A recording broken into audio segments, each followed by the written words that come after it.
Hello everyone, welcome in my channel Shipranomics. Student, आप लोगों के ढेर सारे मुझे मैसेज मिल रहे हैं, रिक्वेस्ट मिल रहे हैं कि शिप्रा मैम आरपीएससी के लिए भारत की अर्थव्यवस्था की तैयारी कैसे करें, इस पर हमें कुछ डायरेक्शन दें। तो आज का ये वीडियो इससे कॉन्सेंट्रेटेड होगा कि आप आरपीएससी के लिए इंडियन इकोनॉमी की तैयारी किस तरीके से कर सकते हैं।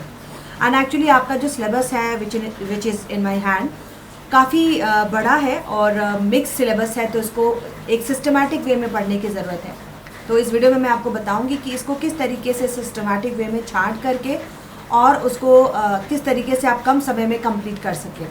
और इस पूरे सिलेबस को स्टूडेंट अगर आप सिस्टमैटिक वे में पढ़ते हो तो 15 डेज़ में आप भारत की अर्थव्यवस्था को कवर कर सकते हैं। तो चलिए शुरू करते हैं। And first let me introduce myself student. I am doctor Shipra Srivastava. I am UGC NET qualified and PhD from University of Jammu. My specialization is in econometrics and I am member of IEASA, Indian Economics and Allied Sciences Association. And student, मेरा mobile number है 8439066995। आप मुझे इस number पर message कर सकते हैं। और मेरा ऐप है शिप्रानॉमिक्स। आप मेरे ऐप को गूगल प्ले स्टोर से डाउनलोड कर सकते हैं। और स्टूडेंट, मेरे ऐप शिप्रानॉमिक्स पर आरपीएससी की लाइव क्लासेस चल रही हैं, जिसमें कि अभी क्वांटिटेटिव एप्टीट्यूड में बता रही हूँ। यूनिट 2 मैंने शुरू किया है, क्वांटिटेटिव टेक्निक, तो आप उसको ज्वाइन कर सकते हैं। और यूनिट 2 ख़त्म होने के बाद मैं भारत की अर्थव्यवस्था भी कराऊंगी। तो ये मेरे ऐप पर क्लासेस, आपको 2 क्लासेस उपलब्ध हैं। एक आप आरपीएससी की लाइव क्लासेस ले सकते हैं, ड्यूरेशन इसकी जो वैलिडिटी होगी 1 ईयर की होगी। और दूसरी क्लास जो आपको मिलेगी दैट इज़ रिकॉर्डेड क्लासेस के साथ सैम्पल क्वेश्चंस हैं एंड डाउट क्लियरिंग, और उसकी वैलिडिटी भी 1 ईयर की होगी। तो ये आप चेक कर सकते हैं। मेरा ऐप शिप्रानॉमिक्स है और उसको आप गूगल प्ले स्टोर से डाउनलोड करें। चलिए, सबसे पहले तो स्टूडेंट इसमें मैं जो आपको बताऊंगी, आपका जो सिलेबस है उस सिलेबस के अकॉर्डिंग अगर हम चलते हैं तो सबसे पहले आपको कवर करना है कृषि को। ठीक है, अब देखो आपके सिलेबस में कृषि के बहुत ही कम पार्ट दिए हुए हैं।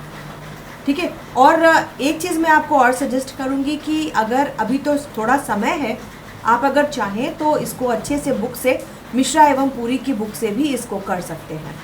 मिश्रा एवं पुरी की बुक भी इसके लिए अच्छी है और लाल एवं लाल सर की बुक भी इसके लिए अच्छी है। ठीक है, इन दोनों किताबों से आप इसको कर सकते हैं। जब आप कृषि को पढ़ते हैं तो कृषि में सबसे पहले आपको कृषि का विकास इसका मतलब है कि हमारे यहाँ जो देखो, इसमें कहीं भी लैंड जो लैंड रिफॉर्म हुआ था ये सब कुछ भी मेंशन नहीं किया हुआ है, लेकिन उसको पढ़ लेना, क्योंकि विकास की बात है तो लैंड रिफॉर्म जो है इसका एक पार्ट है ना। भूमि सुधार अगर नहीं होगा तो कृषि का विकास आप कैसे बताओगे। तो विकास में आपको लैंड रिफॉर्म, मैं यहाँ लिख देती हूँ, भूमि सुधार को पढ़ना बहुत ही ज़रूरी है।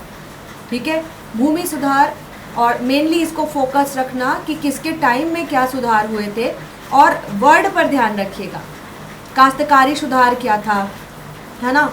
तो इस तरीके से जो मेन वर्ड हैं और किसने क्या सुधार किया था, और ईस्वी सन याद रखिएगा।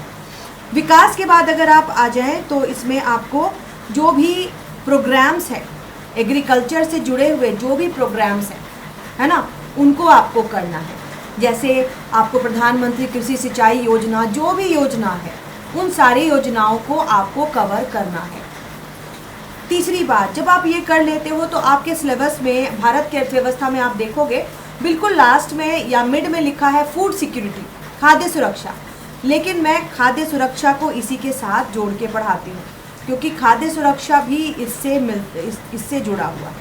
ठीक है, तो कृषि में आप कृषि सुधार, जिसमें भूमि सुधार, इसके अलावा खाद्य सुरक्षा योजनाएं और कृषि वित्त, ये आपने कर लिया तो सिलेबस जो एग्रीकल्चर से रिलेटेड है वो आपका सिलेबस 80% पूरा हो जाएगा। अब आप कहोगे मैम 80% कैसे, 20% और क्या है।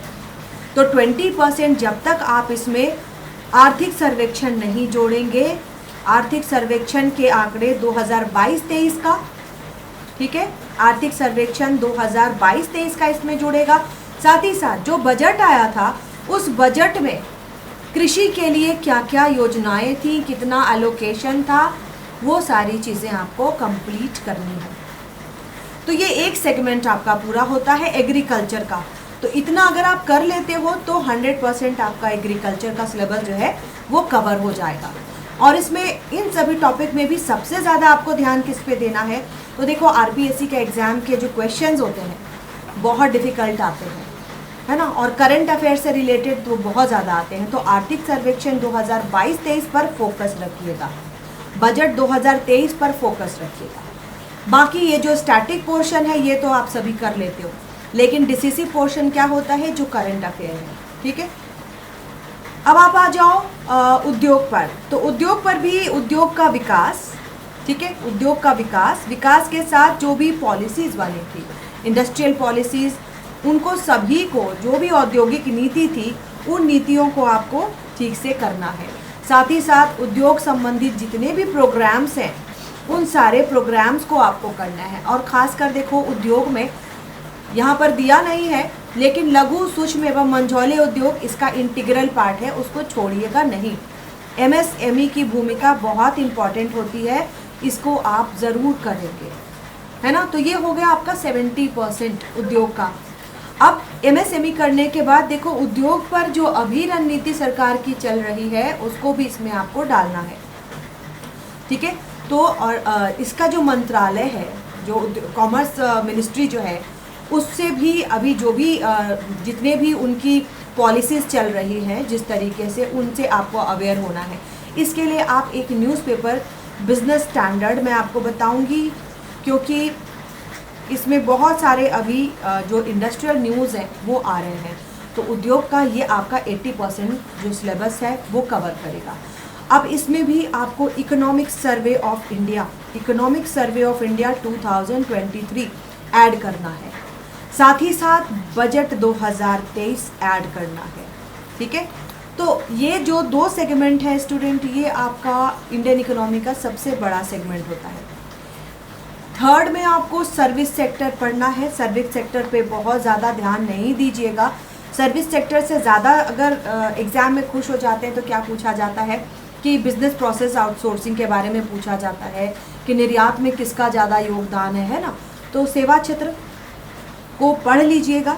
इसके बाद आ जाता है आपका स्टूडेंट करंट अफेयर से जुड़े हुए टॉपिक। इंडियन इकोनॉमी में करंट अफेयर से जुड़े हुए टॉपिक, करंट अफेयर मतलब जो आद्यतन, जो अभी न्यूज़पेपर में जो समाचार चल रहे हैं, अभी भी अगर आप पढ़ना शुरू करें तो एग्ज़ाम तक जो अभी आप पढ़ोगे एग्ज़ाम तक आएगा, लेकिन पिछले 3 महीने में क्या हुआ है उसको भी आपको कवर करना है। तो अगर आपके पास पीछे के जो भी न्यूज़पेपर्स हैं उनसे आप निकाल सकते हैं, तो इसको निकाल के पढ़िए। ठीक है, इसमें मैं आपको सजेस्ट करूँगी स्टूडेंट कि मई से लेकर के जुलाई तक जितना भी अपडेट है वो आपके लिए ज़रूरी है, एंड ऑनवर्ड ऑल्सो। मई, जून, जुलाई में भारत की अर्थव्यवस्था में क्या क्या चीज़ें हुई, किससे रिलेटेड, तो देखो पहला आपको यहाँ पर दिया गया है आरबीआई एंड मॉनेटरी पॉलिसी, है ना। पहला आपका दिया हुआ है, आपको पढ़ना है आपके सिलेबस में केंद्रीय बैंक और मौद्रिक नीति। तो केंद्रीय बैंक और मौद्रिक नीति ये तो हमारा मनी एंड बैंकिंग का पोर्शन होता है, लेकिन ये इसमें दिया हुआ है, इसलिए आपको करंट अफेयर से जोड़ के पढ़ना है।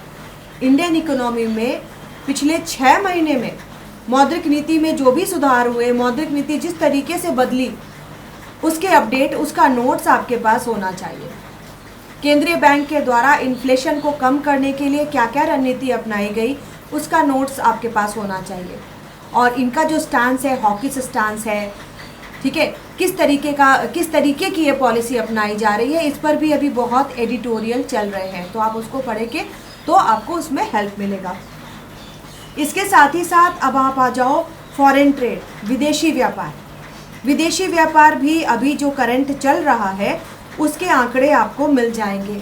विदेशी व्यापार से सबसे पहले तो विदेशी व्यापार के लिए इकोनॉमिक सर्वे में जो आंकड़े दिए गए हैं 2023, उसको आप कर लीजिए। इकोनॉमिक सर्वे करने के बाद जो करंट फॉरेन ट्रेड पॉलिसी है, करंट फॉरेन ट्रेड पॉलिसी को आपको देखना है विदेशी व्यापार में। साथ ही साथ स्टूडेंट अभी पिछले 6 महीने में इंपोर्ट बढ़ रहा है या एक्सपोर्ट बढ़ रहा है, किस कारण से बढ़ रहा है। अभी खास कर देखो कच्चे तेल को लेकर के काफ़ी ज़्यादा न्यूज़ चल रहा है। यूक्रेन से कई देशों का मनमुटाव बढ़ रहा है, कच्चे तेल के व्यापार पर प्रभाव पड़ रहा है। तो ये सारी चीज़ें जो अभी न्यूज़ में चल रही हैं आपके एग्ज़ाम के लिए इम्पॉर्टेंट हो जाएंगी।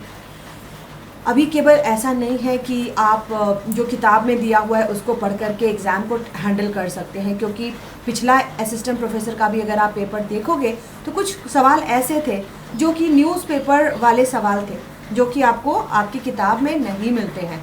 तो इस तरीके के सवाल को हैंडल करने के लिए आपके एग्ज़ाम के पीछे 6 मंथ का करंट अफेयर आपको पता होना चाहिए। ठीक है, विदेशी व्यापार के बाद स्टूडेंट अब हम आ जाएं WTO एंड पॉलिसी। अब देखो WTO भी इंटरनेशनल में आपको पढ़ना है। WTO है, यहाँ पर बैलेंस ऑफ पेमेंट भी दिया हुआ है भारत की अर्थव्यवस्था में। इसका क्या मतलब है? इसका मतलब ये है कि WTO के अभी जो करंट अपडेट्स हैं वो आपको पढ़ने हैं। जैसे WTO में क्या क्या पॉलिसीज़ चल रही हैं, इंडिया पर उन पॉलिसीज़ का क्या असर पड़ रहा है ना। यहाँ पर आपको आपके सिलेबस में issues and its impact on Indian economy. Bharat sugar cane या जो गन्ना हम कहते हैं उस पर FRP देता है, आप सभी को पता है ना, फेयर एंड रिम्यूनरेटिव प्राइस देता है। तो उसको लेकर के भी कई कंट्रीज़ ने जो WTO है वहाँ पर भारत के खिलाफ जो है याचिका दायर की थी, तो उस पर भी वर्डिक्ट चल रहा है। तो ऐसे कई सारे इश्यूज़ हैं जो कि WTO में चल रहे हैं और उसका प्रभाव भारत पर पड़ रहा है। तो आप जब न्यूज़पेपर पढ़ोगे, बिजनेस स्टैंडर्ड भी अगर आप पढ़ते हो या फिर कोई भी न्यूज़पेपर पढ़ते हैं, तो WTO के बहुत सारे न्यूज़ रहते हैं, लेकिन आपको छांट के पढ़ना है, उन न्यूज़ को पढ़ना है जिसका असर इंडिया पे पड़ रहा है। ठीक है, तो खासकर सब्सिडी का जहाँ भी मामला आता है उसका प्रभाव भारत पे पड़ रहा है, तो उसको आपको कवर करना है। And balance of payment, balance of payment में खासकर ध्यान रखिएगा आयात और निर्यात। आयात और निर्यात बढ़ रहा है तो किस कारण से बढ़ रहा है, घट रहा है तो किस कारण से घट रहा है। जो कारण होते हैं काफ़ी सॉलिड वाले कारण होते हैं, तो उसको आप अपने नोट्स में डालेंगे। तो जैसा मैंने आपको कहा कि पिछले 6 महीने के अगर आप करंट अफेयर को इसमें अपडेट करके चलते हैं, क्योंकि देखो WTO को आप तो बुक से पढ़ लेते हो, WTO क्या है, कब बना, ठीक है, लेकिन WTO की जो अभी की पॉलिसीज़ है वो तो आपको न्यूज़पेपर में ही मिलेगी, एंड बैलेंस ऑफ पेमेंट भी। ठीक है, चलिए इसके अलावा स्टूडेंट कुछ और टॉपिक हैं, जैसे जिसको हम प्रवसन कहते हैं, माइग्रेशन का टॉपिक आपको करना है। इसके साथ ही साथ ग्लोबलाइजेशन का टॉपिक करना है। ठीक है, एंड इतना करने के बाद स्टूडेंट आपको डीमोनेटाइजेशन या विमुद्रीकरण, इसमें भी करंट अफेयर जुड़ा हुआ है। विमुद्रीकरण के टॉपिक को काफ़ी इम्पॉर्टेंट टॉपिक मान के चलिएगा, क्योंकि विमुद्रीकरण कब कब हुआ, उस वक्त कौन कौन से नोट को बंद किया गया, ये तो आप सभी ने बना लिया होगा, लेकिन इस पर जो अभी मुकदमा चल रहा था, लोगों ने कहा था कि भाई जो विमुद्रीकरण किया गया वो इलीगल है, लेकिन जो कोर्ट का वर्डिक्ट आया, कोर्ट ने कहा जनवरी में कि जो विमुद्रीकरण किया गया था RBI के द्वारा वो इलीगल नहीं है, वो लीगल है। तो इस तरीके के जो भी न्यूज़ आते हैं उनको आपको अपडेट में रखना है। तो विमुद्रीकरण भी बहुत ही इम्पॉर्टेंट टॉपिक है आपके लिए। एंड इकोनॉमिक रिफॉर्म, आर्थिक सुधार तो भी सभी को रटा हुआ होता है ना। आर्थिक सुधार में आपका लिबरलाइजेशन, प्राइवेटाइजेशन एंड ग्लोबलाइजेशन का जो मॉडल आया था, इसमें भी आप देखो आजकल इससे भी जो सवाल बनाए जा रहे हैं वो काफ़ी डिफ़िकल्ट बनाए जा रहे हैं कि उस वक्त IMF ने जो लोन देने की बात की थी, तो लोन देने के साथ साथ IMF ने अपने कुछ शर्तें रखी थी, तो वो शर्तें क्या थी।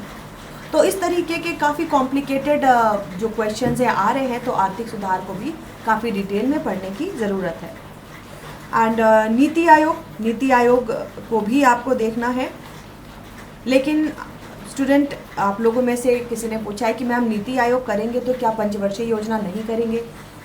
तो मैं हमेशा कहती हूँ स्टूडेंट ज़्यादा पढ़ लीजिए, है ना, कम मत पढ़िए।